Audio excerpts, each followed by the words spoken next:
오늘 함께 나누실 하나님 말씀은 신약성경 에베소서 말씀 2장 20절에서 22절까지의 본 말씀입니다.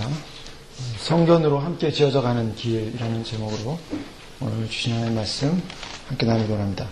제가 지난 시간에 특별히 18절 말씀에서 둘이 한 성령, 즉 유대인과 이방인이 그리스도 안에서 한 교회가 돼서 한 성령 안에서 아버지께 나아간다라는 말씀을 살펴봤습니다. 아버지께 나아간다라는 이 말씀은 바로 교회가 그의 자녀가 됐다는 것입니다. 하나님의 자녀가 됐다는 것입니다. 유대인과 이방인은 하나님의 자녀가 된 것입니다.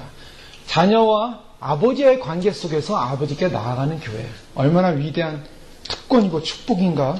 저희는 그것을 생각할 때 우리의 아버지가 하나님이시다, 여기에 큰 위로가 있는 줄 믿습니다. 하나님께서 다윗 왕가를 통해서, 다윗의 자손을 통해서 메시아의 나라의 왕국이 영원할 것이다, 나단 언약을 그랬습니다. 그래서 사무엘하 7장 말씀과 역대상 17장 말씀에도 동일한 말씀이 나오고 있는데요, 이 나단 언약을 통해서 다윗의 위를 잇는, 다윗의 왕가를 잇는 그 자손 가운데 영영한 통치가 나올 것이다. 그 다윗의 위를 잇는 그 자녀가 누구가? 아들이라고 했습니다. 아들. 그 아들이라는 바로 예수 그리스도, 상속받는 상속권자, 아버지의 대권을 이어받는 대권자가 나오는데, 바로 그 대권자가 왕가를 위임받아서 영원한 다윗의 나라를 이룰 것이다. 바로 그것이 예수 그리스도를 통한 영원한 통치가 예언되어 있는 것입니다. 근데 그 통치를 바라보면서 초대교회 당시의 유대 사회 속에 유대인들은 어떤 소망을 갖고 있었냐면, 이스라엘이 유다가 망해서 바벨론의 포로를 잡혀갔는데, 그 바벨론 포로 이후로 1차, 2차 귀환이 있었지만은, 일부의 성전의 재건을 위한 운동도 있었지만은 완전한 제국으로부터 해방이 일어나지 못했습니다. 그래서 바벨론 이하 많은 제국들에서 어려움을 당하지 않습니까? 디아스포라 다 흩어져 가지고요. 어려움을 당하니까 유대인들의 마음속에는 예수님 당시에도 로마의 치하에 있었기 때문에 로마 치하에서 벗어나는 것이 그들의 꿈이었습니다. 그래서 메시아가 오면, 바로 다윗의 왕가를 잇는 왕이 오면 바로 로마 제국을 제거하고 유다 나라를 다시 세울 것이다라는 유다 나라 회복에 대한 꿈을 꿨습니다.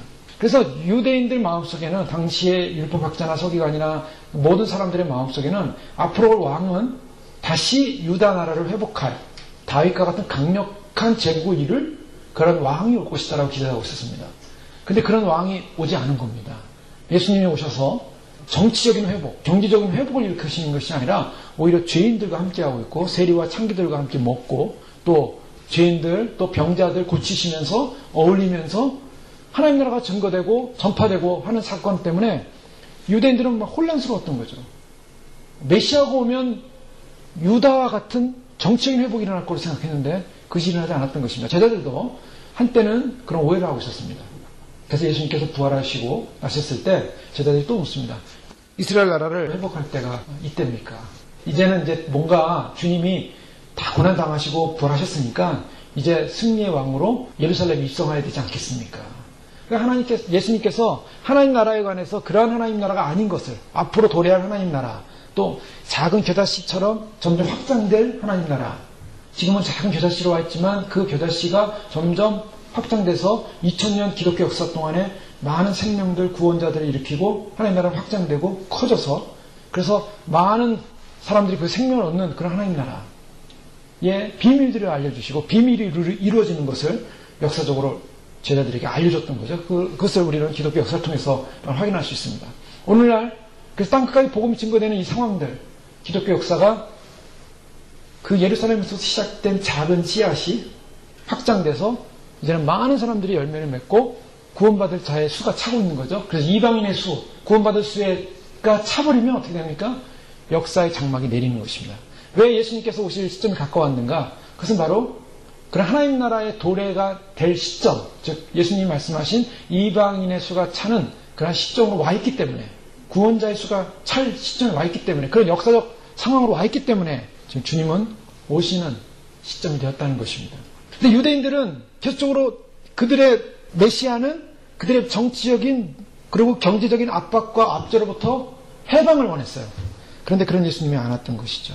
그런데 예수님께서 지금 하나님의 나라가 도래하고 있다, 죄인들과 함께 먹고 마시고 있었고 병자들이 고침을 받기 시작했고 소경이 눈을 뜨기 시작했고 포로된 자가 자유를 얻기 시작했고 영적인 자유가 일어나기 시작했고 이것이 하나님 나라가 도래한 것이다. 하나님 나라의 현재적인 부분을 강조하고 있었고 그 하나님 나라는 앞으로 올 것이다. 미래적인 부분을, 양면적인 부분을 말씀하고 있었죠.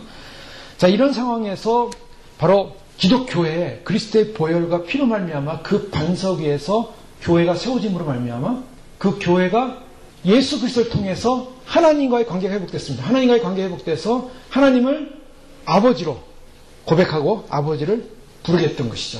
그 아버지를 부르게 되는 이 놀라운 사건, 교회를 통하여 하나님 나라의 임재가 임하고 시작했고 하나님 나라가 통치되어지기 시작했고 이 통치되어진 하나님 나라는 부분적으로 일시적으로 되고 있지만 아직까지는 그러나 예수님께서 이제 재림하셔서 공중 재림과 휴거와 또 이 땅에 남은 이 땅의 사단의 세력들, 어둠의 세력들, 악의 세력들을 정리하시는 그 가운데 자녀 추수가 일어나고 정리하시면서 인류 역사를 마무리하시면서 재림하실 때, 지상 재림하시면서 이제 천년왕국이 시작되는 거 아니겠습니까? 하나님을 아버지로 불렀다는 이 특권, 이것은 엄청난 특권입니다. 인간은 본질적으로 하나님을 알고 하나님을 경외하는 존재로 만들어졌습니다. 그런데 그 인간의 마음이 허망해진 것입니다. 왜 허망해졌습니까? 그것은 아담이 유혹에 넘어간 거예요. 하나님같이 될 수 있다라는, 스스로 하나님처럼 될 수 있다라는 유혹에 빠져버렸습니다. 유혹에 빠져가지고 아담이 하나님의 약속의 말씀을 거역하고 하나님께 등을 돌리는 사건이 일어나는 것이죠. 그것이 바로 죄가 된 것입니다. 원죄죠. 아담이 범죄함으로 말미암아 하나님께 등을 돌림으로 말미암아 결국 하나님과의 관계가 끊어져 버리고 아담은 어떤 현실이 됐냐면 결국 허망하여진 자기 자신을 신으로 삼을 수밖에 없는 존재가 되어버렸습니다. 인간이 하나님을 버림으로 말미암아 그 다음에 나타난 현상은 인간 스스로가 자기가 신이 되는 거예요. 그래서 인간들의 역사를 보면 인간들은 인간들이 신이 되고자 많이 노력을 합니다. 특별히 그런 마음을 심어놓은 것이 바로 사단이고 너도 신이 될 수 있다. 너도 하나님이 될 수 있다. 그것에 속았기 때문에 선악과를 먹는 그 순간 자기는 자기가 신이 되고자 했던 것이죠. 하나님과 같은 존재가 되고 싶었던 것입니다.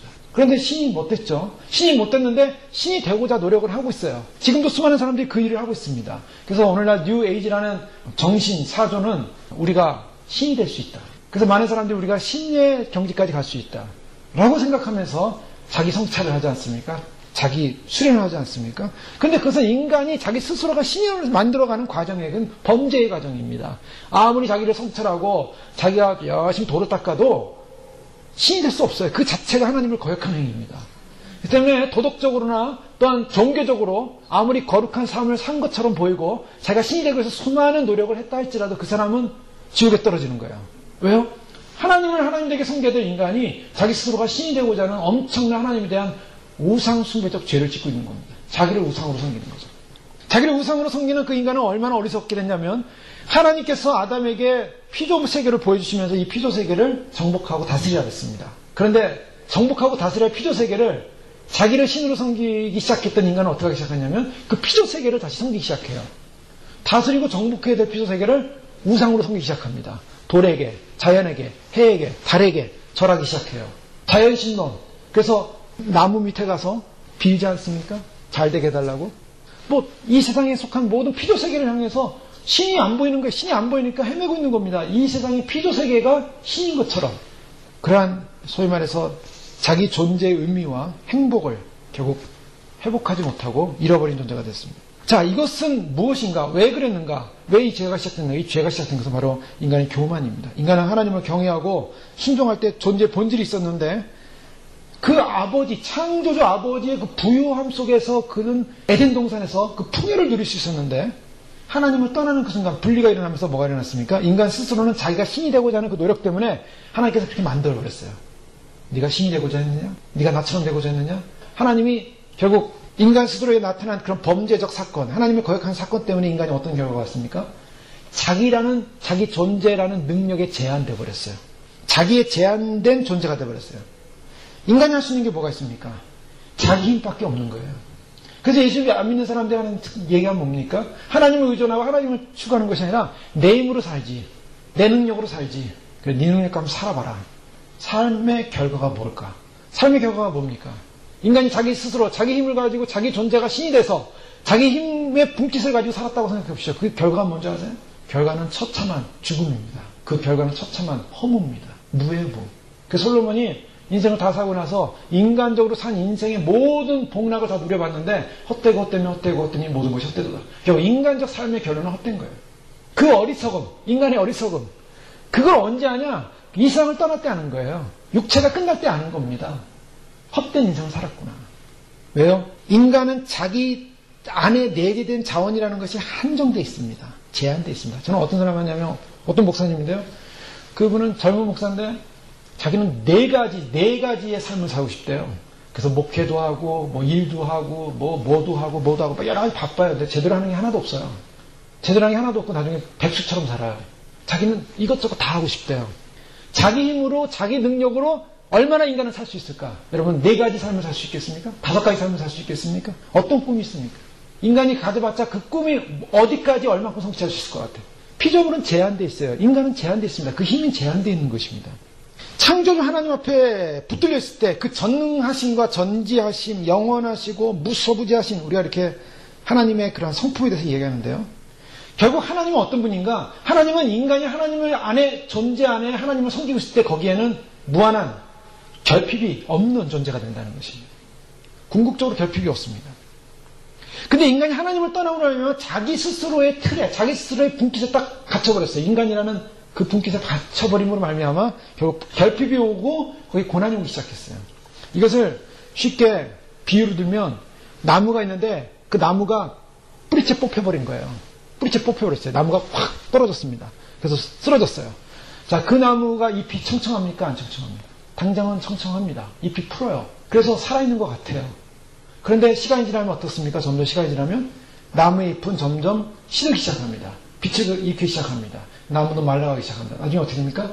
바짝 말라서 나무는 죽은 나무가 되는 거죠. 이미 죽은 거예요. 뿌리가 뽑힘으로 말미암아. 인간은 뿌리가 뽑힌 존재예요. 하나님을 떠나는 그 순간에 인간은 뿌리가 뽑혔어요. 자기 힘으로 아무리 노력해도 안 되는 겁니다. 지혜가 부족해서 오는 인간의 불안함, 능력이 부족해서 오는 제약, 시간적인 존재이기 때문에 늙고 병들고 죽게 되는 존재, 뿌리가 뽑힌 존재예요. 시간이 지날수록 점점 더 쇠퇴해가는 겁니다. 그래서 사도 바울은 에베소서에서 이러한 인간의 존재를 진노의 자녀라고 얘기하고 있습니다. 하나님을 떠난 자녀. 진노의 자녀라는 그 말은 다른 식의 말로 하면 하나님을 떠나는 그 순간에 지옥 자식이 됐다는 거예요. 지옥으로 떨어질 존재가 된 것입니다. 그런데 그런 존재를 예수 그리스도가 오셔서 생명을 다시 주신 거예요. 하나님과 접붙여 주신 겁니다. 하나님의 생명 가운데 연결을 시켜주신 것입니다. 그 생명 가운데 연결되는 순간 무한한 하나님께는 자원과 은혜로 인한 결핍은 더 이상 없습니다. 자, 이것을 가장 예수님께서 표현한 것이 바로 탕자의 비유였습니다. 예수님께서 탕자의 비유를 들을 때 그 탕자가 누군가? 그 탕자가 아담입니다. 아담이 하나님을 떠난 거예요. 자기 힘으로 자기 분깃으로 살아보겠다고 하나님 앞에서 자기 인간적 분깃을 가지고 떠나버렸습니다. 하나님을 떠났어요. 아버지를 떠났어요. 아버지를 떠나서 자기 힘으로 살아봅니다. 자기가 가진 돈을 가지고 물질을 가지고 살아봅니다. 살아봤는데 그 다음 결과가 뭡니까? 점점 물질은 없어지고 허랑방탕 다 써버리고 어떻게 했습니까? 아무것도 없어요. 그래서 나중에는 돼지가 먹는 쥐염염매를 먹는 돼지와 같은 존재가 돼요. 짐승과 같은 존재가 된 거예요. 인간은 하나님을 떠나는 순간 결론은 뭐냐? 짐승이 되더라는 거예요. 이 세상이 앞으로 예수님께서 재림하시고 나시고 공중재림과 함께 휴거가 일어나면 이 땅은 어떤 곳이 됩니까? 성령님이 떠나고 나면 이 땅은 짐승의 시대가 되는 거예요. 인간은 짐승으로 변하는 거예요. 육류표에 의해서 베리칩에 의해서 인간이 통제를 받고 이 뇌의 통제를 받고 통제를 받기 시작해서 인간은 정신이 빠진 얼빠진 사람처럼 되는 거예요. 간단합니다. 이 사람이 짐승 되는 건 아주 쉬운 얘기예요. 쉬운 얘기예요. 이번에 동부에 허리케인이 온다고 하니까 사람들이 가서 뭐 좀 사려고 마켓에 갔더니 마켓에 아무것도 없는 거예요. 다 사가 버렸어요. 마켓이 통통 비었습니다. 근데 나중에 먹을 것이 없으면 사람도 어떡합니까? 폭동이 일어나죠? 폭동이 일어나면 어떡합니까? 가게고 마켓이고 막 들어가서 다 부셔가지고 다. 그때는요, 점잖은 사람, 교수, 학식 있는 사람, 세상에서 배운 사람, 그거 없어요. 먹고 살 때는요, 막 두들겨 보세요. 제가 군에 갔을 때 깜짝 놀란 게 뭐냐면, 이 담배를 피는 사람들이 많지 않습니까? 그때 이제 저랑 같은 훈련 받은 사람은 다 대학을 졸업하고 온 사람들이에요. 이제 학사장교 훈련을 받을 때 깜짝 놀란 건 뭐냐면, 담배를 피는 사람이 담배에 이 중독이 돼가지고요, 일주일 동안 담배를 못 피게 합니다. 훈련상 못 피게 해요. 어느 정도냐면요, 밤에 몰래 잠자다 보고 일어나요. 일어나가지고 밖에 있는 모래로 된 쓰레기통에다가 막 뒤져요. 그래서 거기서 뭘 찾냐면 담배 꽁초에 조금 남은 거, 그걸 찾아가지고 빨래몰래 펴요. 그러다 걸려요. 걸려가지고 다 벌을 받고요. 왜? 그걸 못 피니까 막 돌아버리는 거예요, 사람이. 제가 그걸 보면서, 그렇게 걸리는 그 친구들을 보면서 뭘 느꼈냐면, 제가 뭔가 이 생체적인 뭔가 채워지지 않으니까 짐승처럼 행동해요. 지식이 필요 없어요. 학식이 필요 없어요. 학벌이 필요 없어요. 사람이 짐승되는 건 금방이에요. 먹지 못하고 마시지 못하면요, 다 짐승처럼 행동하는 거예요. 자, 탕자는 가서 다 써버렸어요. 썩고 난 다음에 그 다음에 남은 건 뭐였습니까? 돼지가 된 거예요, 돼지. 돼지가 먹는 지역열매마저 먹는 거예요. 돼지의 음식을 먹는 겁니다. 근데 그거마저도 먹을 것이 없었어요. 자, 이런 상황에서 탕자가 어떻게 합니까? 탕자에게서 축복은 뭐냐면, 그래도 탕자는 죽을 때, 내가 줄여 죽는구나. 이때 누굴 생각하냐? 아버지를 생각하는 거예요. 자, 여기에 크나큰 축복이 있었습니다. 죽을 때 아버지를 생각하고 아버지께로 돌아가자. 내가 거기서 아버지의 품꾼의 하나로 내가 쓰임받자 하고서 아버지께로 돌아가기로 결정했을 때 어떤 역사가 일어났습니까? 아버지가 기다리고 있다가 탕자가 돌아오는 걸 보고 달려나가서 감싸 안고, 유대 사회에서 아버지가, 점잖은 아버지가요, 원래 뛰지 않습니다. 근데 탕자가 멀리서 오는 걸 보고 뛰어나간 거예요. 이거는 유대의 전통 문화적 그런 상황을 다 뛰어넘는 아버지의 사랑이었어요. 그 아들을 받아들여서 거지가 돼서 다 돌아온 아들을 옷을 갈아입히고 목욕을 반지를 끼워주고, 그 다음에 막 잔치를 베풀고. 자, 이게 뭡니까? 아버지를 떠나서 스스로 살아보겠다고 했던 인간 아담, 아버지께로 돌아올 때 나를 품꾼의 하나로 써주소서. 품꾼의 하나로 써주소서. 나는 아버지 앞에, 하나님과 아버지 앞에 범죄했습니다. 그때 아버지가 너를 품꾼으로 쓸 수가 없구나. 너는 내 아들이다. 너는 내 아들로 다시 돌아온 것이다. 죽었다가 살아났다라고 말하고 있습니다. 그게 탕자의 비유였어요. 자, 인간이 하나님의 통치를 떠나서 운명의 주가 되겠다고 하고 범죄했을 때 사단이 인간에게 준 것은 바로 삭슬 줬는데 사망이었습니다. 죽음이었어요. 죽음의 삭슬 받고 죄에 대한 결과는 죽음이었어요. 그런데 죄에 대한 결과 죽음이었던 인간이 하나님을 만난 사건, 아버지께로 돌아온 사건, 이것을 뭐라고 하면 성경이 영생이라고 합니다. 영생. 즉 아담이 생각했던, 아담이 경험했던 모든 결핍적인 삶은 다 떠나가고 신적인 부유함에 이르게 됐다. 아버지라는 생명의 대지에 뿌리가 박힌, 그래서 새롭게 태어나는 영생하는 존재. 이제는 하나님 안에서, 아버지 안에서 늙고 쇠약해지는 일도 없고 결핍도 없고 불안도 없고 두려움도 없고 충만하신가, 무한히 충만한 아버지에게로 연합되는 사건. 내 아들아, 이것이 하나님의 구원 방식이다. 지금 에베소 교회가 그걸 경험하고 있다는 것입니다. 여러분, 그 감격이 우리에게도 있는 줄 믿습니다. 우리가 바로 버려졌던 존재, 우리가 정말 아무것도 아닌, 정말 우리가 스스로가 신이 돼서 살아보겠다고 우리가 하나님을 버리고 떠났던 그런 인생이었는데, 이런 인생을 하나님께서 불러주셔서 아버지의 사랑 안에 머물게 하시고 아버지의 사랑을 알게 하시고, 그래서 아버지께로 나아가는 자녀가 되게 하셨다는 것. 한 성령 안에서 아버지께 나아감을 주셨다는 것. 이게 얼마나 위대한 축복인가. 그 아버지 어떤 분이십니까? 우리의 머리털까지도 다 세신받은 아버지십니다. 모든 것을 아시는 아버지. 그러니 그 아버지 앞에 우리가 우리 자신을 아버지 품에 안길 때 얼마나 위로가 됐습니까? 자녀가 위로받는 거는 막 불안하고 두려울 때 부모님이 꽉 안아주면은 걱정하지 마. 그러면 자녀의 두려움과 불안감은 사라지는 거예요. 바로 우리가 이 땅 살면서 결핍과 두려움이 있을 때 아버지께로 나아갈 수 있다는 거, 아버지가 있다는 거. 그런데 이 아버지가 있다는, 자녀가 됐다는 건 또 어떤 특권이냐면요, 로마서 8장 17절에 보면 자녀이면 후사, 곧 하나님의 후사여 그리스도와 함께하는 후사니 우리가 그와 함께 영광을 받게 하여 고난도 함께 받아야 될 것입니다. 자, 자녀라고 하는 것은 후사가 된다는 것입니다. 후사라는 것은 대를 잇는 거예요. 하나님 나라의 대를 이어요. 그런데 여기서 자세히 보면, 로마서 8장의 말씀에 자세히 보면 하나님의 후사여 그리스도와 함께한 후사니. 자, 어느 정도냐면요, 이 교회, 회복된 교회는 그리스도와 함께 후사가 되는 거예요. 주님과 함께. 물론 장자는 예수 그리스도입니다.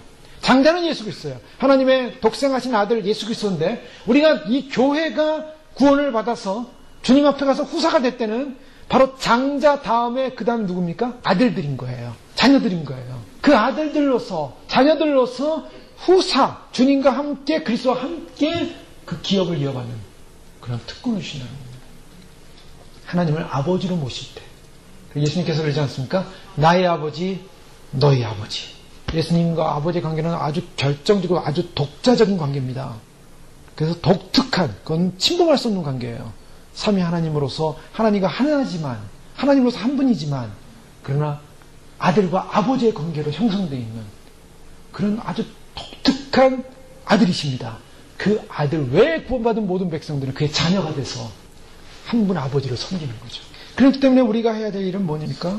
아버지께 나아가야 되는 것입니다. 그래서 오늘 18절 이미 살펴본 말씀은 이는 그로 말미암아 우리 둘이 한 성령 안에서 아버지께 나아감을 얻게 하려 함이라. 아버지께 나아가는 것. 자, 나아가는 이 삶. 그래서 그런 아버지께 나아가는 그런 삶을 사는 우리 자신을 뭐라고 합니까? 19절 말씀의 마지막에 보면 오직 성도들과 동일한 시민이요 하나님의 권속이라.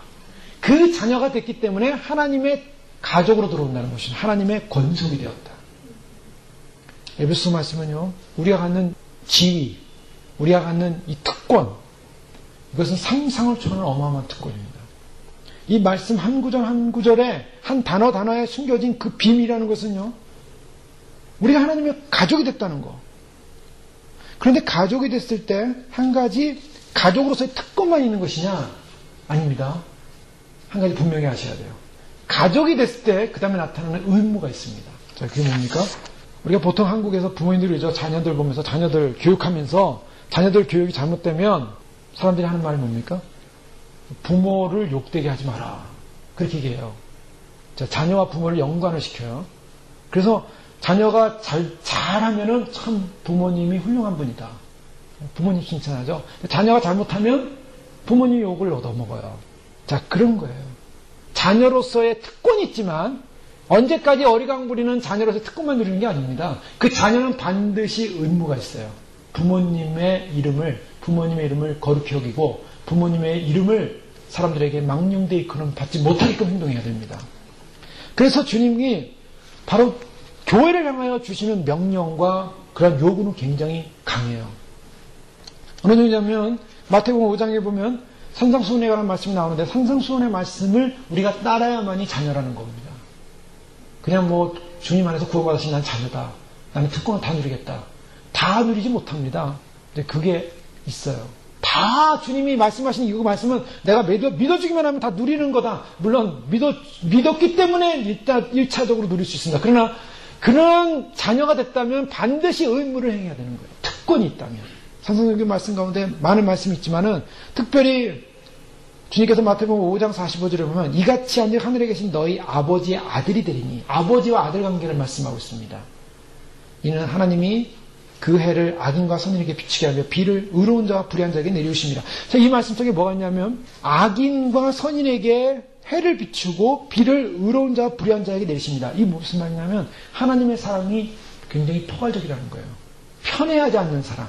그래서 그 다음 그 앞에 부분이 나오는 말씀에 보면 마태복음 5장 43절에 44절의 말씀에 보면 또 내 이웃을 사랑하고 내 원수를 미워하였다는 것을 너희가 들었으나 나는 너희에게 이르노니 너희 원수를 사랑하며 너희를 핍박하는 자를 위해 기도하라. 자, 이 말씀이 참 어려운 말씀인데요. 아버지의 아들이 되기 위해서는 어떻게 되냐면 어디 정도 경지까지 가냐면 사랑의 완성을 이루어야 된다는 것입니다. 자, 사랑의 은사의 완성을 이루어야 된다는 거예요. 근데 이 사랑의 은사의 완성이라는 것은 뭐냐면 원수를 사랑할 수 있는 것. 너희를 핍박한 자를 위해 기도할 수 있는 경지. 그게 아버지의 아들이 되는 자격입니다. 내가 아직까지도 원수를 용서하지 못하고 있고 아직까지도 내가 나를 핍박하는 자를 갖다가 원망만 하고 있다면 아직 그런 존재로 남아있다면 그래서 원망과 저주가 내 안에 늘 있다면 그 사람은 하나님의 아들이 안 된다는 거예요. 저희 어느 한 분을 나이가 연세가 많이 드신 분이에요. 제 친척인데 그분은 물론 이제 예수님을 안 믿으세요. 70이 넘으신 분인데 뭐냐면은 인생을 그냥 원망만 하는 거예요. 원망.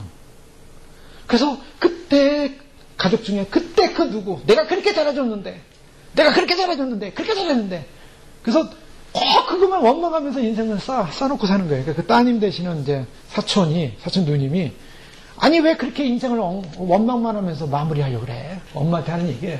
제가 이제 그렇게 하는 얘기를 제가 들었는데요. 전 세상 사람들은 그렇게 소망이 없는 사람, 예수님 안 믿는 사람은 정말 인생을 마무리할 때 원망할 것 같아요.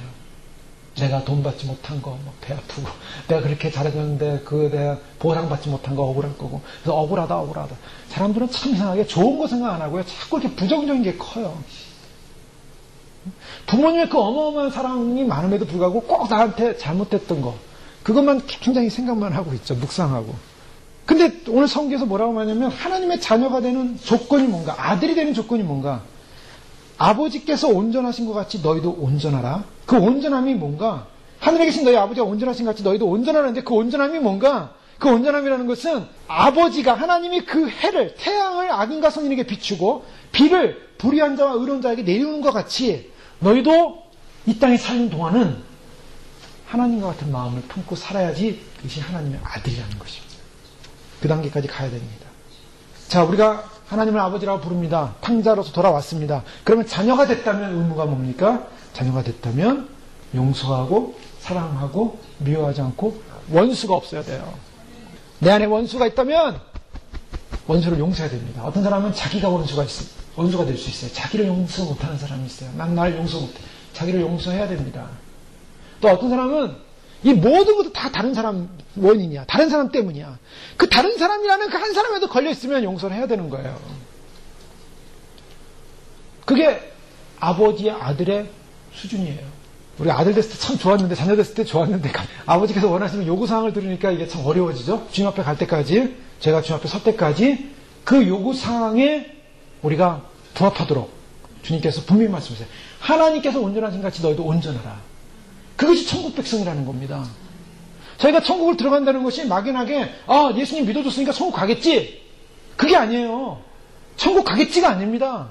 가려면 갈자답게 살아야 한다는 겁니다. 갈자답게 변화돼야 한다는 것입니다. 그것이 우리의 숙제예요. 그리고 여기서 또 한 가지는요. 여기서 권속이라 할 때는 이 권속이라는 가족이라는 것입니다. 교회는 가족이에요. 그런데 이 가족인데 교회를 어떤 사람은 손님처럼 다니는 사람들 있죠. 교회를. 물론 어떤 특별한 상황 가운데서 우리가 교회를 이렇게 다른 데서 예배를 들을 수 있습니다. 그런 거 말고요. 교회 소속의식을 말하는 거죠. 어떤 사람은 교회를 평생 다니는데 소속의식이 전혀 없어요. 항상 손님입니다. 항상 손님. 항상 게스트예요.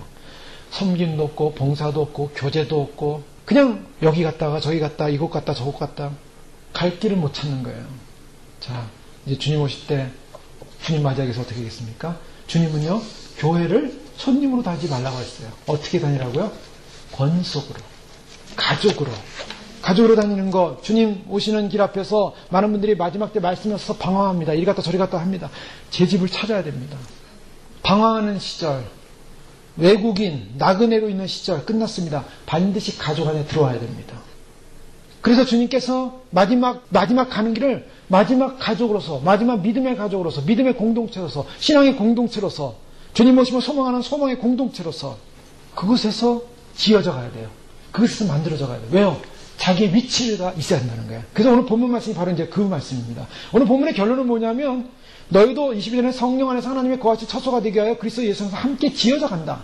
처소가 되게 해서 지어져 간다. 즉 교회를 말하고 있는데 교회는 뭐냐? 교회는 하나님의 성전이라는, 하나님께서 임하시는 곳이라는 거예요. 근데 하나님께서 임하시는 곳에 하나님께서 그냥 임하시는 것이 아니라 건물이 있다는 겁니다. 건물로 비유하고 있어요. 이런 보이는 건물, 보이는 예배당이 아니라 바로 성도들이 건물이에요. 성도들이 건물의 구성원들인데 그 성도들이 자기 위치에 있어야지 하나님이 임재한다는 것입니다. 그래서 그 하나님이 임재하기 위해서 너희가 지어져 간다, 만들어져 간다는 거예요. 그러니까 내가 있어야 될 자리에, 교회에서 내가 있어야 될 그 자리에 있지 않으면은 하나님이 임재할 수 없는 존재가 된다는 거예요. 물론 구원은 개인적이에요. 그래서 내가 교회에 속하지 않아도 내가 예수님 믿음으로 말미암아 구원받을 수는 있습니다. 그러나 그것은 특별한 경우예요. 특별한 경우. 정말 교회를 나갈 수 없다든가, 주변에 교인들이 없다든가, 특별한 경우에는 개인적인 구원이 가능합니다. 그러나 교회가 있고 몸된 지체가 함께 연합될 수 있는 말씀이 있고 진리가 있는 그곳이 있다면 바로 그곳에서 나의 신분, 나의 위치, 나의 자리를 지켜야 돼요. 그것이 서로 연결되는 거예요. 21절에 보면 그 안에서 건물마다 서로 연결하여 주 안에서 성진이 된다. 서로 연결된다는 것은 뭐냐면 관계성을 말하고 있습니다. 관계성이 있어서 같은 종류의 믿음의 사람들이 연합돼서 연결되어져 있고 그 연결되어진 그 교회에 주님이 임재하신다는 겁니다. 그 때문에 주소를 바로 찾아야 되는 거죠. 오늘날 많은 사람들이 주의 오심을 알면서도 준비하면서도 아직까지도 자기가 서야 될 지체가 어딘지 자기가 있어야 될 그 장소가 어딘지 모르는 분들이 많아요. 그냥 아무데나 아무 교회나 가서 예배를 드리면 구원받을 거라고 생각을 해요.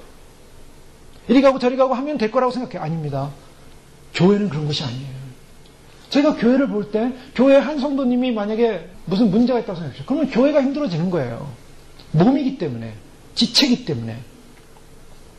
중요한 것은 그 교회가 정말 하나님으로부터 하나님께 소망하면서 진정한 자녀로서 오늘날 저희들에게 적용시킨다면 바로 이 마지막 시대에 예수 그리스도의 신부로서 예비되어지고 준비되어지고 주님께서 주시는 그 말씀과 진리 안에서 단장되어지는 그러한 주님의 신부의 지체로서의 교회, 바로 그곳에 있어야 한다는 것입니다.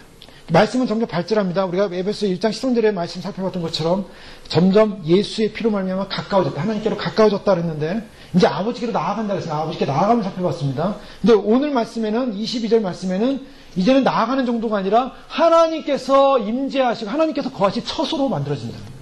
자, 하나님 나라는 점점 점진성을 갖고 있어요. 하나님 나라가 갑자기 열리는 게 아닙니다. 예수님도 처음에는 자신이 누구라고 밝히지 않으셨어요.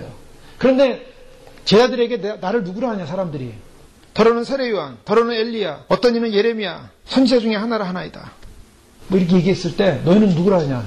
베드로가 주는 그리스도시요 살아계신 하나님의 아들이신다라는 그 고백을 하자 과연하시므나 내게 이것을 알게 하니는 하나님이신데 너는 참 복이 있다. 내가 이 반석 위에 교회를 세우리니 하면서 말씀하시기를 그때부터 자신이 제사장들과 서기관들에 의해서 고난을 당하시고 3일 만에 죽었다가 부활할 것을 말씀하기 시작했어요. 함부로 주님께서 계시를 말하지 않아요. 그걸 계시의 전진성이라고 해요. 하나님 나라도 처음에는 작게 왔습니다. 씨앗으로 왔어요. 보이지가 않습니다. 그 하나님 나라가. 근데 그 하나님 나라가 자라기 시작하는 거예요. 자라서 점점 큰 나무가 돼서 많은 사람이 볼 수 있는 나라. 점진적인 것입니다. 주님이 오셨을 때 유대 팔레스틴에 예수님이 오셨지만은 다 예수님을 알아본 것이 아니었어요. 제자들 몇, 따르는 사람들은 그저 그냥 따라다녔어요. 그런데 예수님이 부활하신 다음에 승천하시고 난 다음에 그 제자들에 의해서 복음이 증거되어졌고 교회가 증거되어지고 그 증거됨으로 말미암아 지금까지 오는데 하나님 나라가 이렇게 전파돼서 이제 언제 오십니까? 주님이 마지막 역사의 커튼을 정리하시는 그날, 주님 재림하시는 그날, 바로 교회의 역사를 끝내시면서 이방교회 역사를 끝내시면서 주님은 하나님 나라의 완성을 이루실 것이라는 겁니다. 그 계시의 확장이 이루어지는 거예요. 2000년간의 교회 역사 동안에 이제 주님이 오신다라는 계시의 확장. 주님이 오신다는 게 어느 날 갑자기 날씨가 이렇게 변해가고 뭐 전쟁 소문도 있고 뭐가 이러니까 주님이 오시는구나. 물론 그게 하나의 증상으로 나타날 수도 있습니다. 그러나 우리가 교회사를 전체를 보면 이제 주님이 오실 때가 된 모든 역사가 이루어지는 그 시점에 와 있다라는 거예요. 그래서 선교사에서는요, 선교사님들이나 이런 선교학에서는 이 시대를 마지막 주자라고 얘기해요, 다들. 근데 본인이 선교지가 바쁘니까 한 30년 후나 오시지 않을까. 다들 그래요. 다 막연하게. 자기 생각하고 다르죠. 주님 오시는 시점은. 인간의 생각하고 다릅니다. 이미 살펴봤던 것처럼 유대인들이 메시아가 올 시점을 자기들이 나름대로 계산했지만 하나님의 정확한 때에 주님 오신 거예요. 자기들 생각보다 더 빨리 오셨어요. 주님은 주님의 정확한 시점에 오시는 것입니다. 그 역사의 마무리에 와 있어요, 지금. 바로 하나님 나라의 완전성, 하나님 나라가 이제 완전하게 계시가 이루어지고 완전히 종착되어지는 바로 그 시점에 온 것. 주님께서 주님의 사람들에게 원하시는 것, 교회 공동체 원하시는 건 요한복음 14장 21절에 23절의 말씀을 보면 나의 계명을 가지고 지키는 자라야 나를 사랑하는 자니 나를 사랑하는 자는 내 아버지께 사랑을 받을 것이요 나도 그를 사랑하여 그에게 나를 나타내리라. 나를 나타내리라. 자, 사랑하는 사람에게 뭘 한다고요? 주님은 자신을 나타내시겠대요. 이것은 영적인 의미, 역사적인 의미로 볼 수가 있어요. 주님을 사랑하는 사람, 나를 나타내리라. 주님께서 배려를 오신다는 거죠. 주님께서 나타나신다는 것입니다. 가롯이 아닌 유다가 가로되 주여 어찌하여 자기를 우리에게 나타내시고 세상에는 아니하려 하십니까? 세상에는 은미시켰어요. 예수님이 세상에는 안 나타나십니다. 근데 우리에게 나타나세요. 예수께서 대답하셨을 때 사람이 나를 사랑하면 내 말을 지키리니 내 아버지께서 저를 사랑하실 것이요. 여기 중요한 말씀하시죠. 아버지 예수님을 사랑하면 내 말을 지킨다라는 거예요. 여기에 이제 우리가 믿음이냐 행위냐라는 구원을 얘기할 때 믿음과 행위가 다 들어가 있다는 겁니다. 하나님 예수님을 사랑합니까? 믿음으로 사랑합니까? 고백하십니까? 그럼 내 말을 지켜야 한다고 말씀하세요. 그게 사랑한다는 겁니다. 우리가 아버지와 내가 예수님이 너희 안에 거하시며 저에게 와서 거처를 저와 함께 하리라. 자, 아버지를 사랑하는 그 공동체, 교회 공동체에 예수님이 오셔서 거처를 하겠다는 거예요. 교회는 바로 그런 곳입니다. 하나님을 사랑하고 예수님을 사랑하고 예수님 안에 구원받은 백성들이 주님을 사랑하고 주의 말씀을 지켜가는 바로 그곳! 그곳에 주님이 오신다는 겁니다. 그래서 에베소 사람들은요, 그 전의 일부가 된 것입니다. 전의 일부가 돼서 지어져 가는데 전이 완성됐습니까? 아직 완성되지 않았어요. 이 부분에 있어서 함께 지어져 가는, 언제까지요? 주님 오시는 날까지. 우리는 이 지어져가는 과정 속에서 때로는 우리가 아직 완숙되지 못할 수도 있습니다. 아주 완전하지 못할 수도 있습니다. 그렇지만 지어져 가는 것입니다. 날마다 지어져 가는 그런 상황 속에 있는 거예요. 때문에 좌절할 필요도 없고 절망할 필요도 없어요. 주님 오시는 날까지 지어져 가야 되기 때문에 오늘도 우리는 계속 진행해 가야 됩니다. 그러나 중요한 것은 뭡니까? 가장 불행한 것, 멈추는 거예요. 지어져 가는 걸 멈추는 것. 공사를 한참 하다가 건물을 짓다가 건물이 멈춰진 건물들 보십시오. 아주 흉측합니다. 그 건물들은 아주 흉측해요. 근데 그것이 정말 다 지어지지 못하고 그냥 멈춰버렸다고 생각해보세요. 그러면 그건 부숴버려야 돼요. 왜요? 완성되지 않은 건물이니까. 가장 불행한 것은요, 끝까지 가지 못하고 중간에 가다 포기하는 사람들. 믿음이란 끝까지 가야 됩니다. 주님을 믿었으면 주님을 믿은 것을 끝까지 믿고 가야지, 중간에 가서 포기하는 것만큼 불행한 사람 없고 가장 추한 게 없어요. 중간에 가다 포기하면 버림받습니다. 그래서 쓸모가 없는 거예요. 버려집니다. 믿음은 끝까지 가야 돼요. 그런데 이러한 하나님의 교회가 주님이 거하신 성전이 되기 위해서 지어져 가는데, 이 성전이 지어져 가는 이 성전은 어디서부터 출발하고 있는가? 그것이 바로 오늘 20절 말씀입니다. 너희는 사도들과 선지자들의 터 위에 세우심을 입은 자라. 자, 너희가 누군가? 에베소 교회예요. 교회를 말하기를, 교회에다 말하기를, 교회는 어디에서 세워졌는가? 세우심을 입었는데 어디서 세워졌는가? 사도들과 선지자들의 터 위에 세워졌다고 말하고 있습니다. 자, 이것이 굉장히 중요한 부분입니다. 자, 사도 바울은요, 이 사도라고 할 때, 이 사도들이라고 할 때 20절 말씀, 사도들이 누군가? 사도 바울을 포함한 그 외 12, 사도 바울을 포함한 12 제자들이죠. 그 사도 바울과 예수님 당시에 주님을 따랐던 유다 빼고 또 마띠아 뽑혔죠. 어쨌든 12 제자들을 사도들이라 그래요. 당시에 사도들이고, 이 사도들의 터 위에 교회가 세워졌다. 이 말은 지금 에베소 교회가 시작되면서 교회는 어디서부터 시작했는가? 교회는 바로 사도들과 선지자들의 터 위에서 세워졌다라고 말하고 있습니다. 자, 이거 굉장히 중요한 개념입니다. 여기서 이제 사도, 요즘 사도 얘기가 하도 많이 나와가지고 사도 얘기하면은 저희가 다시 주목하게 되는데요. 이게 당연히 받아들였던 말씀인데 이거를 변질시킨 사람들이 생겨나가지고 이 사도라는 말이 이제 예민하게 됐어요. 그런데 오늘 사도라는 말이 나왔기 때문에 살펴보고 싶은 것은, 사도들의 터는 계속 만들어지는가? 역사를 통해서, 교회사 통해서 사도들의 터는 계속 있어 왔는가? 어떻습니까? 사도들의 터가 계속 있어 온 것 같습니까? 2000년 동안? 자, 사도들의 터가 있었다면 그 사도들의 터는 어떤 터입니까? 누가 만든 터입니까? 바울이 만든 터입니까? 베드로가 만든 겁니까? 누가 만든 터였어요? 2000년 역사 동안. 사도들이 이 초대교회에 예수님을 만났고 예수님의 제자들, 바울 포함한 예수님의 제자들 사도 외에는 어떤 터도 없습니다. 어떤 터도 없어요. 그 터 위에 신약교회가 형성된 거예요. 터라는 것이 눈에 보이는 게 아닙니다. 그 터라는 것은 바로 사도들이 예수 그리스도를 통해서 받은 말씀, 진리, 복음이에요. 그 복음의 위에 교회가 세워졌다는 거예요. 그 복음 위에 교회가 형성돼서 퍼져왔다는 겁니다. 그 교회의 본질은 바뀌지가 않은 거예요. 사도들의 그 가르치는 교리와 사도들이 가르친 말씀의 본질이 바뀐 게 아닙니다. 오직 그 사도, 인류 역사 가운데 교회를 주님께서 형성시키고 교회를 만드시기 위해서 베드로에게 내가 이 고백 위에 교회를 세우겠다는 이 고백이라는 바로 베드로의 고백, 주는 그리스도시여 살아계신 하나님의 아들이라는 베드로의 그 고백의 터 위에 교회는 세워진 거예요. 더 이상 사도는 없는 겁니다. 더 이상 본인이, 그러면 사도가 나왔어요. 오늘날 본인이 사도라는 사람들 있잖아요. 하나님부터 계시를 받아 자기가 사도가 됐대요. 그러면 그 사람들이 지금 교회를 세운다 이거죠. 그 사람들이 세운 교회는 뭡니까? 새로운 터예요. 옛 사도들이 세운 터가 아닙니다. 자기들이 새롭게 세운 터예요. 그럼 그 사람들이 그 터는 뭔가, 그 교리는 어디서 나왔습니까? 그런 성경에 나온 게 아니라 계시로 왔다는 거예요. 주님이 자기한테 계시했는데 앞으로 어마어마한 부흥의 시대가 열릴 거다. 10억의 인구가 돌아올 거다. 그러니 뭘 해라, 이걸 해라, 저거 해라. 간단하게 그들이 거짓이라는 걸 한마디로 얘기하면 사도는 누군가? 사도는요, 성경에서 정확하게 얘기하고 있어요. 요한계시록 21장 14절을 보면 이렇게 말씀하겠습니다. 거룩한 성 새 예루살렘에 대해서 그 성은 하늘로부터 내려오는데요. 이제 하늘로부터 내려오는 성을 보십시오. 새 예루살렘 성, 그 성의 성곽은 12기초석이 있고 그 위에 어린 양의 12사도의 12 이름이 있더라. 천국에요. 사도들 이름이 기록되어 있어요. 예루살렘 성 사도들마다 이름이 기록되어 있어요. 그 외에 누가 있습니까? 그러면 자기들이 서터를 만들었으니까 또 다른 무슨 천국에 성이 있어가지고 거기에 자기들 이름 적어놔야겠네요. 이 사도의 권위라는 것은 예수님이 직접 세운 대단한 굉장한 권위입니다. 어느 분은요 이래요. 아, 내가 왜 바알보다 못합니까? 바알보다 100배 나야 되는데 이 지금 사도라고 하는 사람들은 다 바알보다 100배에서 500배 더 능력 있다고 얘기해요. 자기들이. 근데 그래서 기도하기를 하나님 왜 나는 바알보다 못합니까? 못하죠, 당연히. 왜 그럼 바울보다 대단해지려고 해요? 그거 자체가, 발상 자체가 참, 어떻게 그런 생각을 하시는지 모르겠어요, 저는.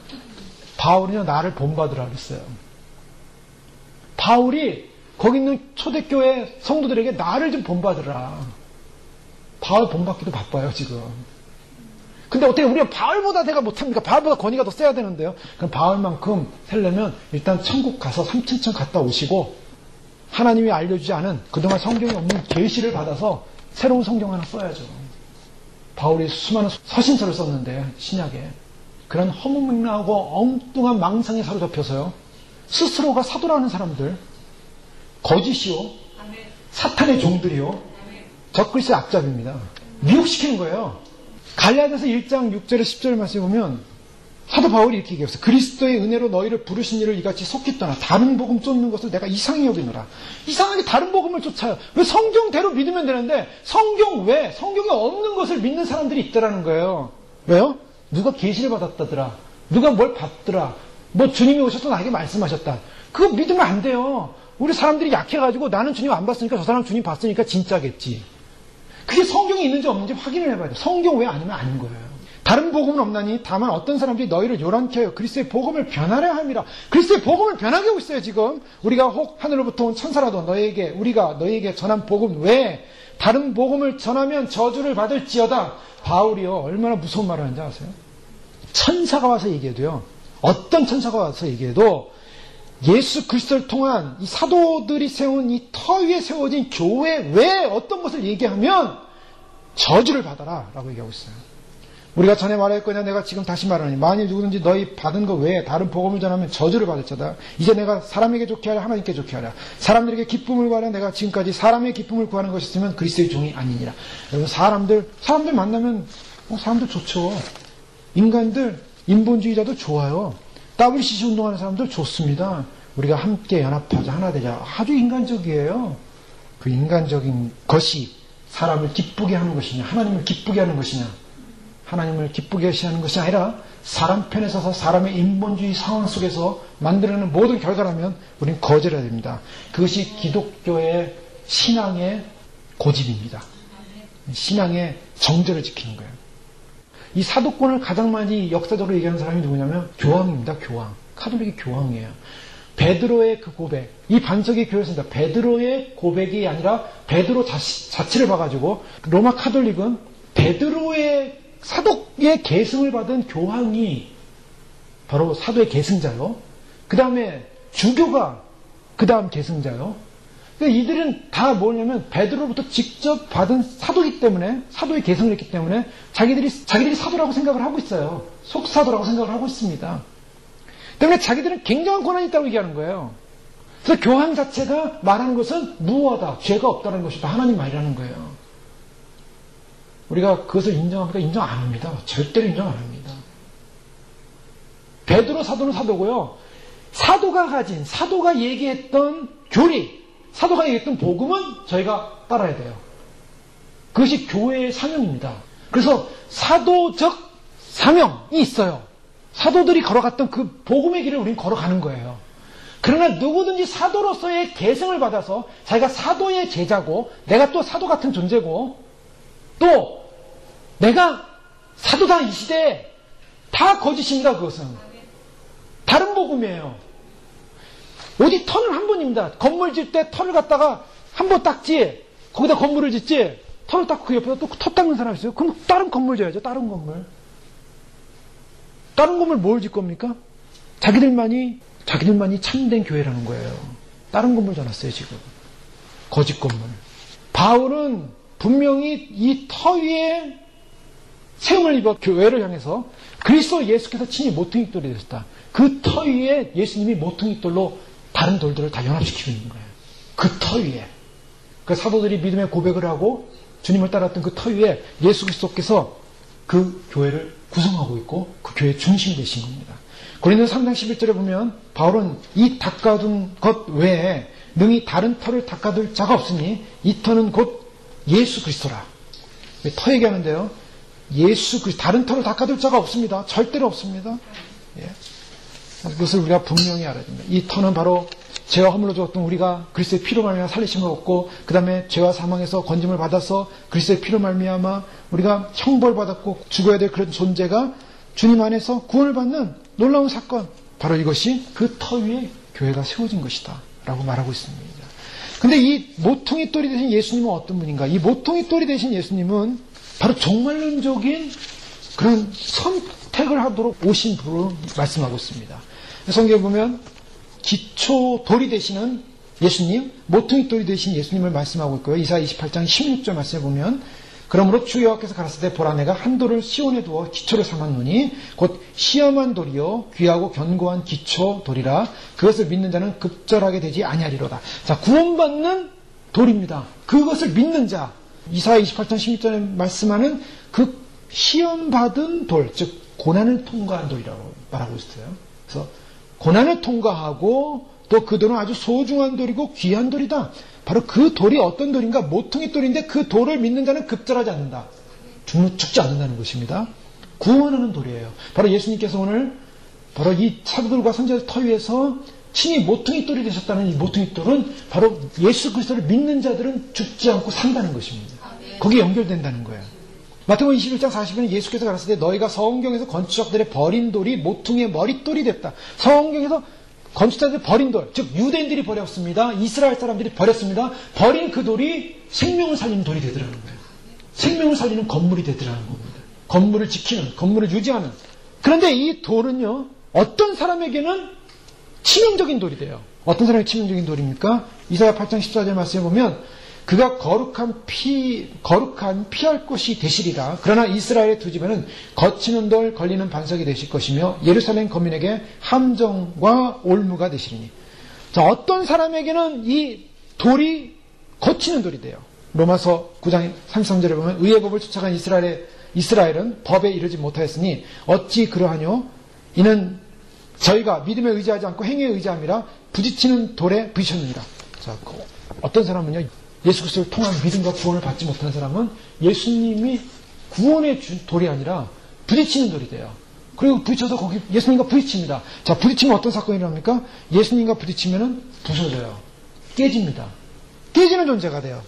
그래서 예수님 존재 자체가 그 예수님이 교회의 모퉁이 돌을 대문으로 말미암아 예수님을 믿고 의지하는 사람은 바로 구원을 받지만 그 예수님을 믿지 않는 사람은 거기에 부딪혀서 거칠어서 넘어지든가 아니면 깨지게 된다는 것입니다.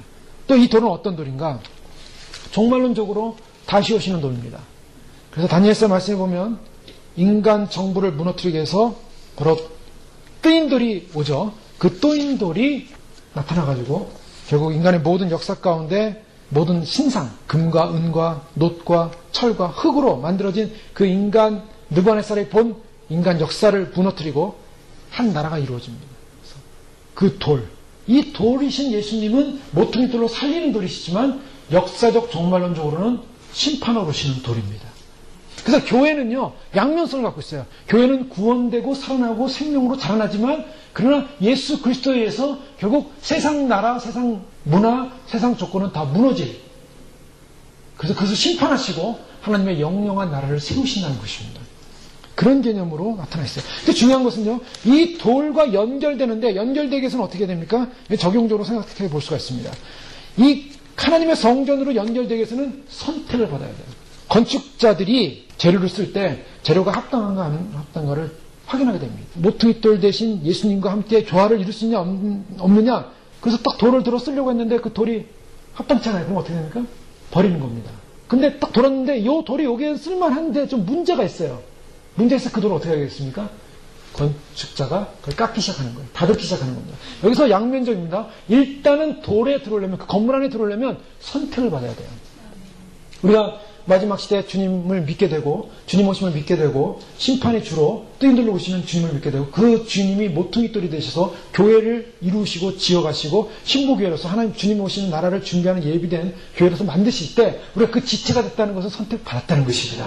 아멘입니다. 선택받았을 뿐만 아니라 이제는 뭐 해야 됩니까? 선택을 받았는데요, 거기서 다듬어져야 돼요. 이게 이제 숙제예요. 다듬는 것은 주님이 보실 때 딱 맞아야 되는데 딱 안 맞는 거예요. 일단은 합격은 했어요. 재료로 합격은 됐습니다. 합격은 됐는데 주님이 깎으셔야 될 거 아닙니까? 깎는 과정.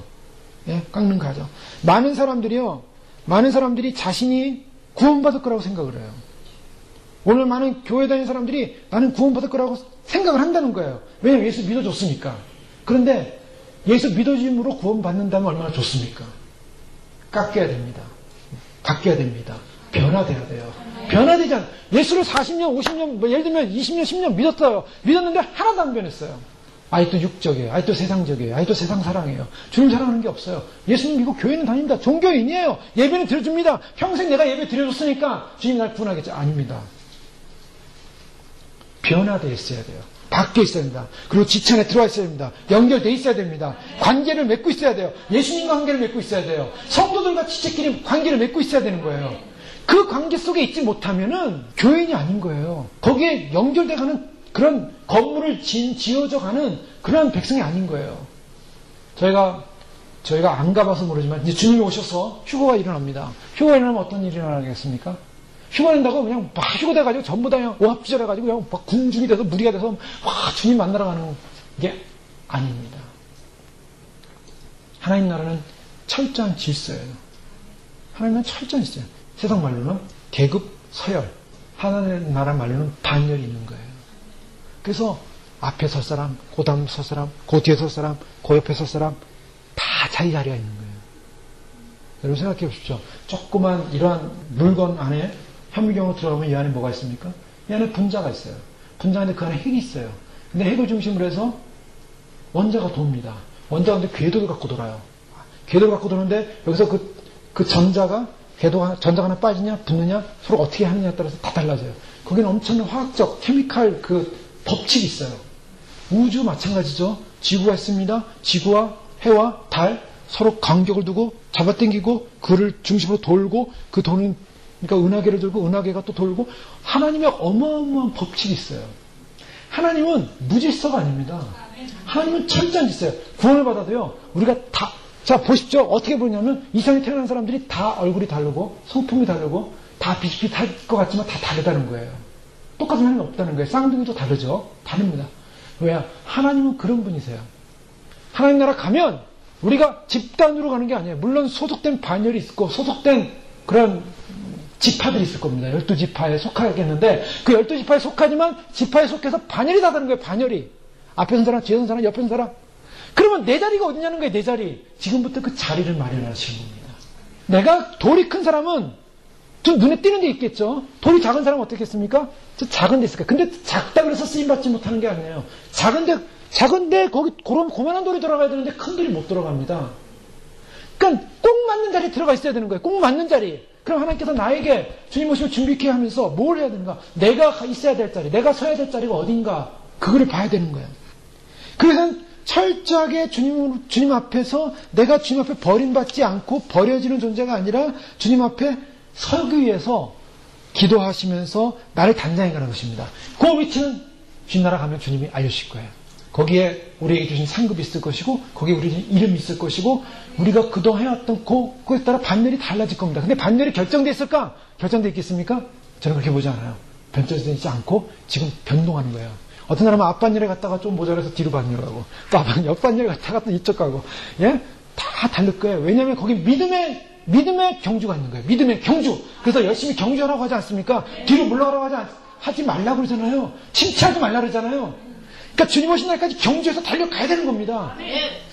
근데 많은 사람들이 그런 노력 없이 그냥 구원받을 거다. 심판날 건물이 없는 사람들은요, 1차적으로 불법을 행하는 자들아 떠나가랍니다. 이 마지막 시대에 주님 오심을 예비치도 못하고 그 지체에 들어가지도 못하고 예비치 못한다면 불법을 행하는 사람이에요. 그 터 위에 올라가 있어야 돼요. 그 터라는 것은 주님께서 모퉁이 돌로서 구원을 주시는 모퉁이 돌이지만 그 모퉁이 돌은 뜨인 돌로서 오시는 심판주로 오시는 주님이세요. 그 주님을 다 믿어야 됩니다. 주님 우리를 구원하신 사건, 그리고 하나님 나라가 교회를 통해 이루어지는 사건, 다시 오셔서 완성하는 사건 다 믿어야 돼요. 그 믿어야지 주님이 오시옵소서가 고백이 나오는 거예요. 그거를 믿어야만이. 그래서 마태복음 21장에 보면 주님께서 42절 이하의 말씀을 예수께서 가르치되 너희가 성경의 건축자들의 버린 돌이 모퉁이의 머릿돌이 되었나니 이것은 주로 말미암아 된 것이요 우리 눈에 기이하도다 함을 읽어본 일이 없느냐 하고 그 다음에 주신 말씀이 있어요. 43절 44절에 보면 그러므로 내가 너희에게 이르노니 하나님의 나라를 너희는 빼앗기고 그 나라에 열매 맺는 백성이 받으라. 하나님 나라를 빼앗기고 열매 맺는 백성이 받는다 그랬어요. 하나님 나라에 들어간다는 것입니다. 그 돌 위에 떨어진 자는 깨어지겠고 그 돌이 사람 위에 떨어지면 저를 가루로 만들어 흩으리라.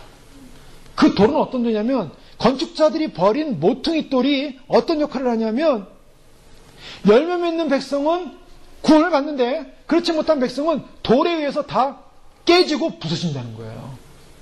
모퉁이 돌이 하시는 일입니다. 예수 그리스도가 하시는 일입니다. 심판의 주님. 그 배경은 뭐였냐면 바로 왕이 포도원을 만들고 청지기들을 포도원지기를 넣습니다. 그래서 포도원지기에게 농사를 잘해라. 그래서 이제 포도원지기들이 농사를 잘하나 종들을 먼저 보냈어요. 그때 종들을 때리고 죽이기도 하고 막 그랬어요. 그러니까 왕이 아들을 보냅니다. 근데 유대 나라의 당시에는 주인이 직접 오지 아들이 오는 경우가 없어요. 아들이 오는 경우는 어떤 케이스냐면 아버지가 죽은 경우. 그러니까 아들이 오니까 사람들이 무슨 하냐면 아들을 죽여버리면 어떻게 되냐면 주인이 죽고 없으면은 그를 농사짓던 사람이 자기 소유권이 됩니다. 자기 소유권 삼기해서 아들을 죽이는 거예요.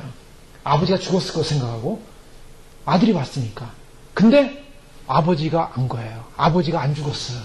아버지가 와가지고 그 자들을 전부 다 심판하고 새로운 사람에게 주어져요. 즉 유대인이 예수 그리스도를 죽임으로 말미암아 자기들이 포도원을 놓쳐버리고 결국 이방인에게 넘어가는 거예요.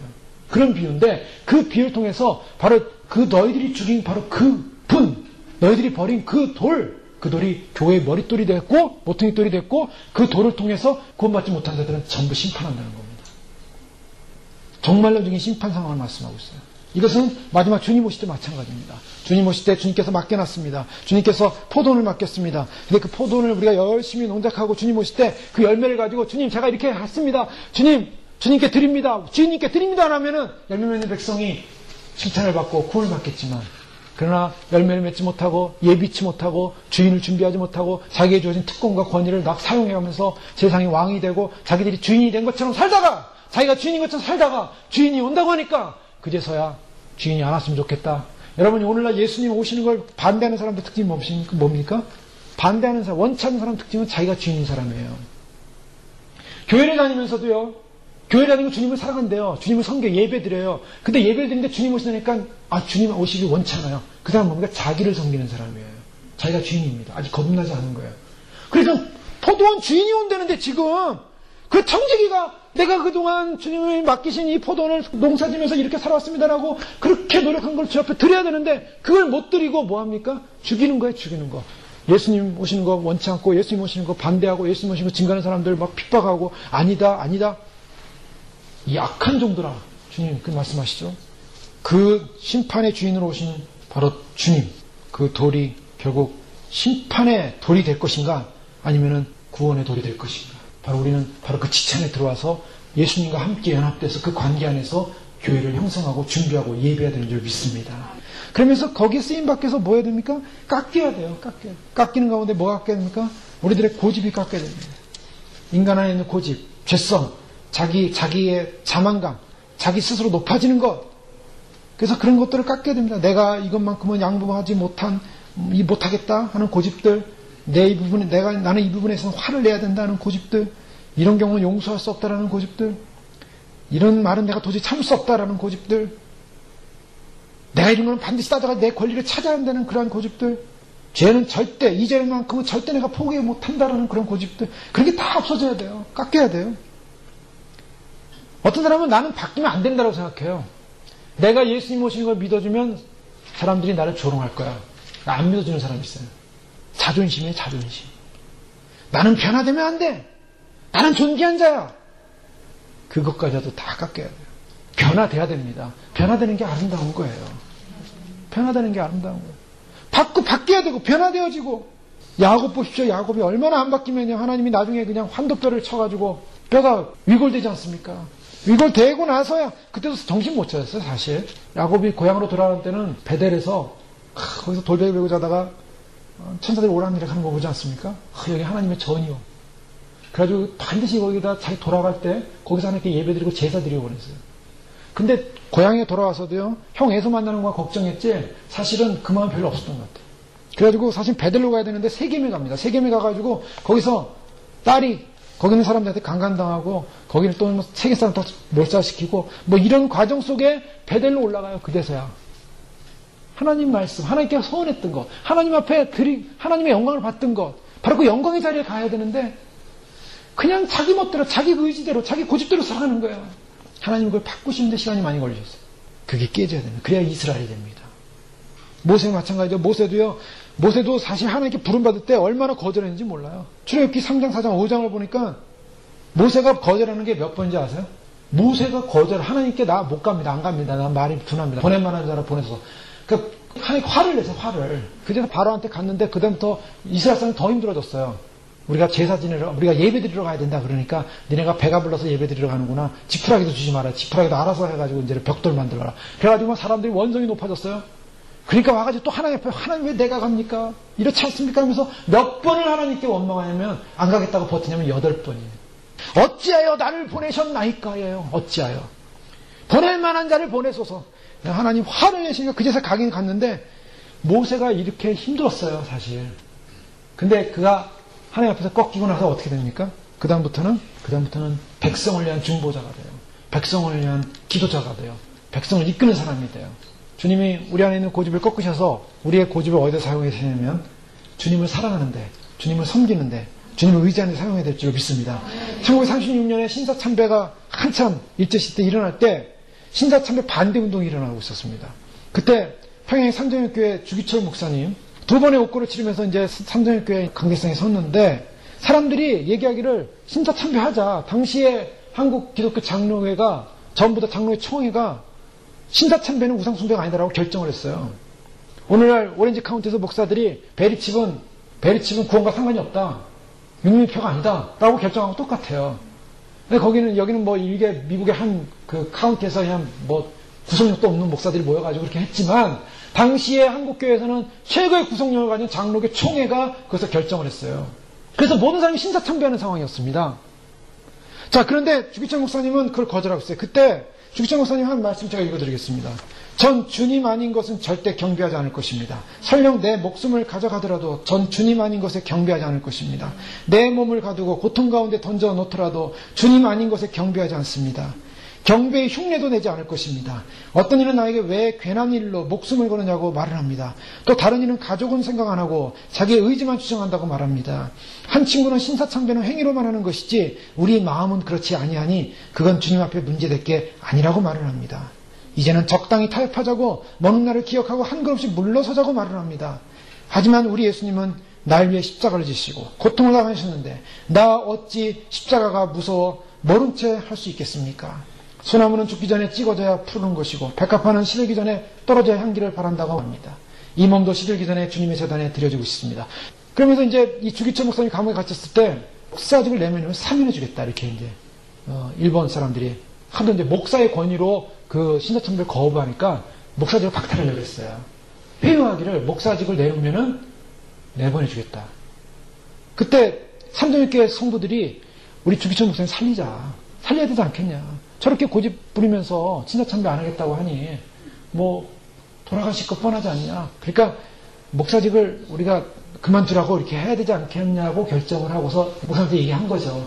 그랬더니 주기철 목사님 하신 말씀이 내 목사직은 하나님께서 주신 것이기에 하나님이 관두라고 하기 전에는 절대로 사면 못하겠소. 이렇게 얘기하시고 신사참배 끝까지 거절하신 거예요. 그리고 이제 너무 몸이 안 좋아서 병원에 옮겨졌다가 이제 거기서 돌아가시게 되는데요. 자, 주님 앞에서 어떤 고집을 부리셔야겠습니까? 주님을 거절하고 내 멋대로 내 뜻대로 내 자의대로 사는 것이 아니라 주님을 사랑하는 마음, 주님을 의지하는 마음. 그때 신사참배나 지금 상황이랑 똑같습니다. 행위로 하는 것이 마음만 믿으면 되지 뭐 행위로 하는 건 뭐 대단한 거냐 그냥 해도 된다. 그게 얼마나 달콤한 유혹이었겠어요. 고문 안 당해도 되고 가족도 고통 안 당해도 되고 또 교인도 성도도 고통 안 당해도 되고 얼마나 그게 감미로운 말이었겠어요. 뭐 어려워요. 가서 고개 한 번만 딱 숙여주면 되는데 그냥 고개 한 번만 숙여주면 되는 거를 그거를 뭐 어렵다고 안 해가지고 죽음을 자처냐 말이에요. 안희수 사모님 죽으면 죽으리라 책을 보면 그렇지 않습니까? 고등학교 교사로 있을 때 다들 신사 참배해서 신사를 향하여 다 절하는데 혼자 거기를 딱 두고 있었어요. 교장 선생님과 눈이 딱 마주쳤어요. 무상하게 절할 수 없다. 많은 목사들이 신사의 이름으로 가서 세례를 받고 침례를 받았어요. 다 배도하는 상황에서 끝까지 지키겠다. 주님은 우리가 다듬어지되 이런 모습으로 믿음의 견고한 모습으로 주님을 사랑하는 모습으로 견고하게 다듬어야 될 줄로 믿습니다. 이렇게 다듬어지는데요. 이렇게 다듬어지는 것을 열왕기상 6장 7절 말씀 보면 잠깐 살펴보고 마치겠는데 열왕기상 6장 7절에 보면 성전을 건축할 때 보면 제가 읽어드리겠습니다. 이 성전을 건축할 때 돌을 그 뜨는 곳에서 다듬고 가져다가 건축하였으므로 건축하는 동안에 성전 속에서는 방망이나 도끼나 모든 철 연장 소리가 들리지 아니하였으며 자 열왕기상에 보면 성전을 건축하는 과정 속에 어떤 사건이 있냐면 성전 건축하는 그 현장에서는 망치 소리가 안 들리는 거예요. 도끼 소리가 안 들려요. 철 연장 소리가 안 들렸어요. 뭐요? 미리 만들어져 왔어요. 요즘 우리나라나 뭐 많은 건축 공법이 그렇지 않습니까? 미리 만들어서 갖다 그냥 붙이기만 하잖아요. 다리가 또 그렇고요. 근데 당시에 성전을 그렇게 졌다는 거예요. 현장에서 막 자르고 현장에서 막 정을 찌우고 도끼를 뭐 하고 이런 게 아니라 이미 다 세팅된 걸 가지고 만들어준 것 같다는 거예요. 이게 뭘 말하냐면 예수님께서 예수님을 찾아온 사람들에게 하신 반응을 좀 잘 보셔야 됩니다. 예수님은 어떠셨는가? 오늘날 같으면 너무나 다른 거야. 오늘날은 교회들이 어떻습니까? 교회들은 누구나 다 웰컴이에요. 사실 웰컴. 아무나 다 오십시오. 죄인도 오고 사기꾼도 오고 살인자도 오십시오. 물론 교회가 그런 사람 죄인도 다 받아들여야죠. 예수님도 받아들이십니다. 그런데 예수님께서 또 다른 면이 있으셨어요. 죄인들을 허용했지만 뭔가 주님께서 다른 모습이 있었어요. 그게 뭐냐면 한 서기관이 예수님께 왔습니다. 선생님 어디로 가든지 제가 주를 따르겠습니다. 누가 왔습니까? 서기관이었어요. 서기관이면 당시에 굉장한 지도자입니다.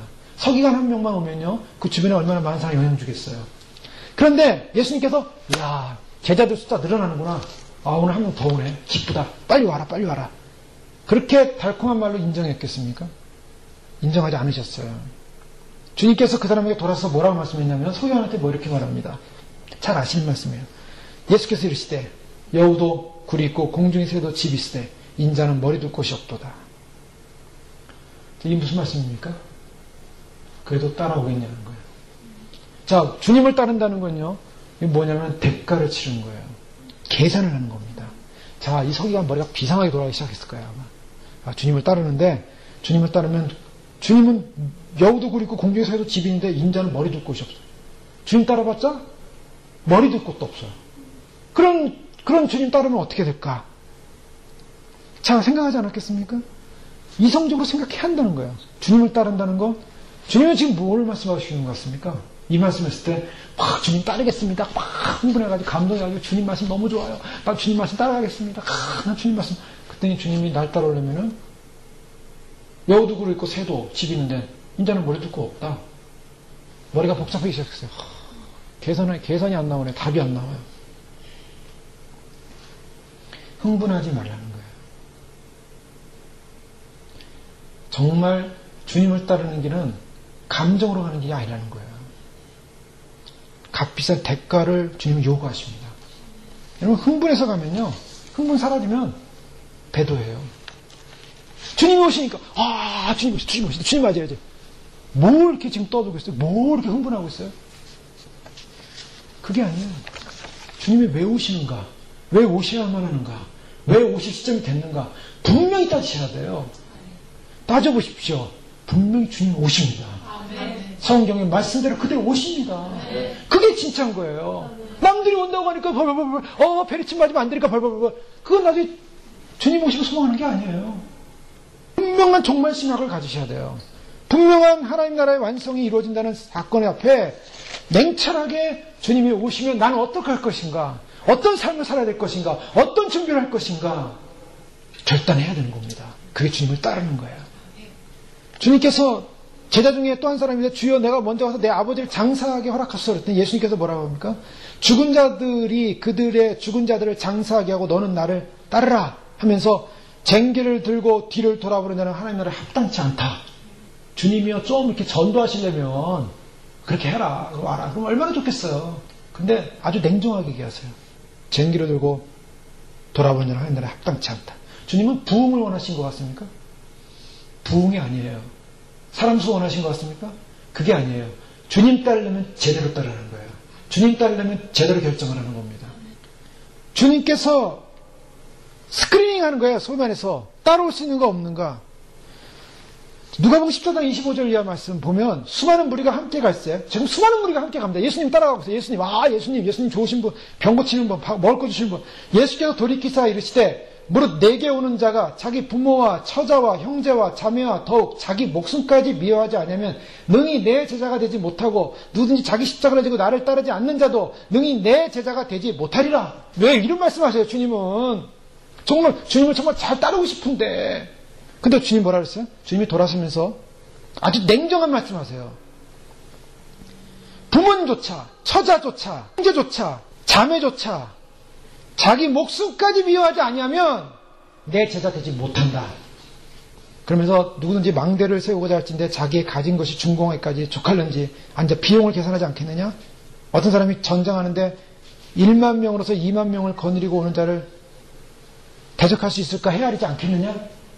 만약 질 것 같으면 화친을 청하지라. 이와 같이 너희 중에 누구든지 자기의 모든 소유를 버리지 않으면 너희 내 제자가 되지 못하리라. 흥분하면서 따라갈 길이 아니라는 거예요. 이거 지금. 예수님 따르는 길은요. 결단해야 됩니다. 제대로 따라가자. 제대로. 주님께서 그렇게 제대로 된 사람들 데려다가 결단하고 오는 사람 데려다가 교회를 형성하는 겁니다. 제자들이 왜 훌륭했는가? 나를 따라오너라. 모든 것을 버려두고 예수를 쫓으니라. 바로 이거예요. 주님 오십니다. 아멘 주님 오시옵소서. 계산을 해보십시오. 주님이 오시는 게 나한테 유익인가? 안 오시는 게 유익인가? 주님을 오심으로 준비함으로써 그 나라의 영광스러워 신부되는 게 유익인가? 아니면 신부되지 않고 환란에 남는 게 유익인가? 계산해보라는 거예요. 계산하면 답이 나옵니다. 주님 오시는 것 준비하고 예비하다가 영광스럽게 들림받아 주님 나라 영원히 주님께서 후사가 되어서 예수 그리스도와 함께 주님과 함께 영원히 통치하는 왕권대로 들어가든지 아니면 비참하게 환란에 떨어져서 가라지가 돼서 지옥불에 떨어져가지고 영원히 벌거벗긴 채 고통당하며 마귀의 조롱거리가 되며 죽든지. 지금은 혼합된 군중이 모이는 것이 중요한 게 아닙니다. 신부의 용도에 맞는 합당한 그리스도들이 모여서 거룩한 전으로서 함께 연합돼 가야 됩니다. 그래서 참으로 주님 안에서 우리가 서로 한 마음이 돼서 한 뜻이 돼서 사랑하면서 섬기면서 주님께서 보여준 양식대로 주님께서 모세에게 보여준 그 모습대로 성막을 지어라. 보여준 양식대로 지어라. 주님께서 말씀하신 그 말씀대로 걸어가는 것입니다. 말씀대로 걸어가고 말씀대로 실천하는 것이 바로 주님 주신 양식대로 그날을 예비하는 교회가 되는 줄 믿습니다. 우리는 순결의 공동체로, 거룩의 공동체로, 은혜 받은 공동체로 다듬어져야 깎여져야 되고 우리의 고집이 꺾이고 그러나 그런 속에서 우리가 소망을 잃지 말 것은 아직 기어져 가는 상황이기 때문에 주님 의지하시고 예수님과 연합돼서 그 예수님을 의지하심으로 사도들과 선자들의 터 위에 세워진 이 역사적인 하나님의 이방 교회 위에 주님께서 영원한 구원을 주시게 하여 주님께서 친히 못되게 들이 되셔서 우리를 붙잡고 있기에 바로 그 건물 안에 있음으로 말미암아 그 건물 안에서 주님 오실 때 주님을 다 맞이하시고 주님 안에서 참으로 우리가 계산하고 대가를 치르고 주님이 오시는 그 영광스러운 날 소망하고 하나님 나라가 임하시옵소서, 나라가 임하시옵소서 고백하심으로 주의 나라를 예배하시고 맞이하시고 그날에 주 앞에 들림받는 저 여러분들 주 여러분 축원합니다. 기도하겠습니다. 이 시간 기도할 때 하나님 앞에 아버지 하나님 입장으로 주님께서 역사해 주셔서 말씀과 진리 가운데 임하여 주시고 생명의 진리 가운데 임하여 주시고 아버지 하나님 우리가 참으로 주님 아버지 하나님 우리가 흥분하여서 아버지 하나님이여 참으로 주님 가야 할 길이 아니라 아버지 하나님 참으로 주님 오시면 이 길 믿음의 길 생명의 길 의의 길 구원의 길 아버지 하나님 주님께서 맡기신 이 놀라운 길을 갖다 주 앞에 믿음으로 달려가야 될 믿음의 사람들을 불러주셔서 감사합니다. 아버지 하나님 참으로 주 앞에 믿음으로 달려가게 하시고 생명의 길을 달려가게 하시고 복음의 길을 달려가게 하시고 구원의 길을 달려가게 하시고 진리의 길을 달려가게 하시고 아버지 하나님 주님께서 부르신 놀라운 소망의 길을 달려갈 수 있도록 축복하여 주시옵소서. 아버지 하나님 참으로 우리가 이 길을 놓치지 않게 하여 주시고 주님이 우리를 부르신 길 주님께서 우리를 인도하신 길 생명의 길 구원의 길 영생의 길 아버지 하나님 거룩한 아버지 하나님 아들로 삼아주시고 아버지 하나님 참으로 주님 아버지 하나님 주님부터 멀리 떠나야 될 존재 주님부터 버림받아야 될 존재 주님으로 아버지 하나님 참으로 버림받아야 될 그런 존재였다가 아버지께서 우리를 사랑하신 놀라운 사랑을 불러주셔서 아버지 하나님 이제는 참으로 우리가 결단하며 결정하며 아버지 믿음으로 달려가며 믿음으로 말씀을 치르려며 이 시대 가운데 아버지 하나님 끝까지 주의 오심을 진단을 전파하며 아버지 하나님 참으로 주님이 오시는 그날 아버지 하나님 역사적인 아버지 하나님 하나님 나라의 왕국을 하나님 나라의 아버지 하나님 놀라운 통치를 이루시는 그날 예수님을 만나는 그날 주님을 만나는 그날 아버지 하나님 축복하여 주셔서 아버지 하나님 그날을 놓치지 않게 해주시고 믿음 안에 진리 안에 생명 안에 구원 안에 아버지 온전히 서시도록 축복하여 주시옵소서. 아버지 하나님 참으로 우리 인도하시는 데 감사합니다.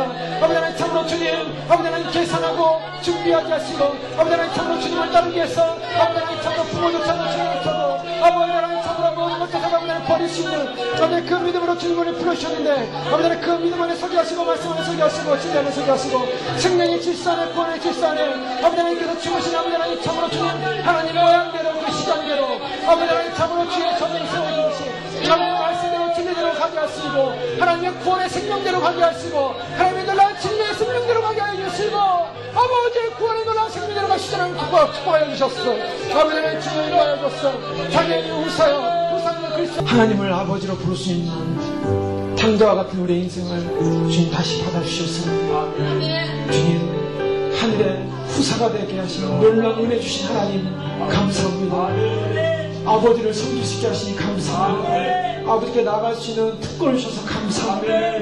아버지 참으로 아버지 하나님만을 바라보며 영원히 주님과 함께 주의 나라 영광의 나라 생명의 나라에서 영원히 예수 그리스도 우리 주님과 함께 살 그 날을 소망하면서 기다리며 간절히 사모하며 이 날들을 지내고 있습니다.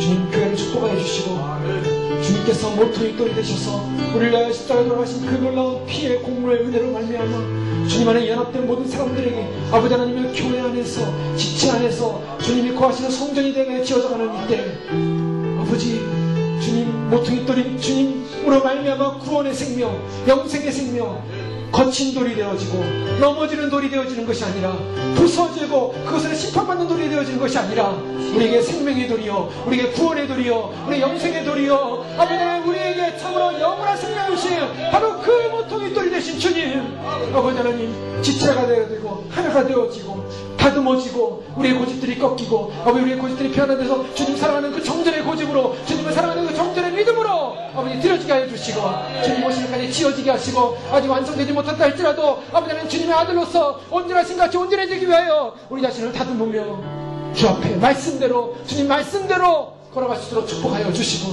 주님 오시는 날 교회가 한 가족이 되어 권속이 되어 주님 생명 안에서 주님 맞이할 수 있도록 아버지 하나님 축복하여 주시옵소서. 주의 영광의 거룩한 가운데 설 수 있도록 축복하여 주시옵소서. 주님 함께 하심을 감사합니다. 우리 가운데 임재하시고 성령님 함께 하시니 감사합니다. 우리의 모습을 받아주시고 거룩한 영으로 축복하여 주시옵소서. 예수님의 이름으로 감사하며 기도드립니다. 아멘.